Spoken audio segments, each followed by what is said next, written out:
Parents in Hamilton County transformed their homes into classrooms once again this week as the district transitioned to virtual learning. Parents of children with special needs say that's causing learning issues with their kids. Channel 3's Angela Kim is live outside the central office. Angela, what's the challenge for these families and what's been the district's response? Well, Calvin, it all comes down to a lack of resources. You know, many of these kids have extra resources like occupational therapy and physical therapy included in their education. So now parents are speaking out and the school district is responding. If we do continue into phase 1 into January, or we go into total lockdown, we need options for children with disabilities. Dana Thomas has been working this week to help her kindergartner Avery, who attends Smith Wallace Elementary with Down syndrome, transition to learning at home while working at home.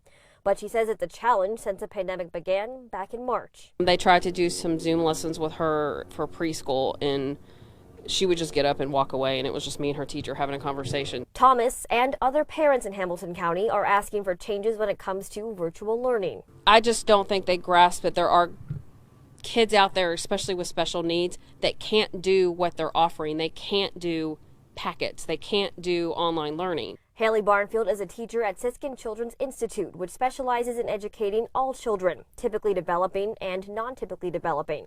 She says jumping between virtual learning and in-person learning can be confusing for young children with special needs, especially since transitioning can take longer to process. At school, they're used to like a daily routine of a schedule, and so it might be helpful for parents who are at home with their special needs children to maybe create a schedule. Thomas says it's not just the transition, but also the lack of resources when it comes with that in-person learning. Besides just getting an education at school, she gets therapy, she gets speech therapy, she gets OT, she gets physical therapy.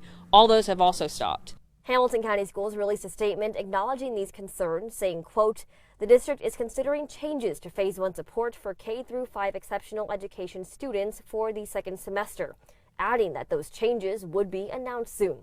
Thomas just hopes for more help to keep her daughter from regressing during the pandemic. And she thrives when she's at school. She tries really hard when she's at school because that's a different environment. That's not home. Home is safety for her.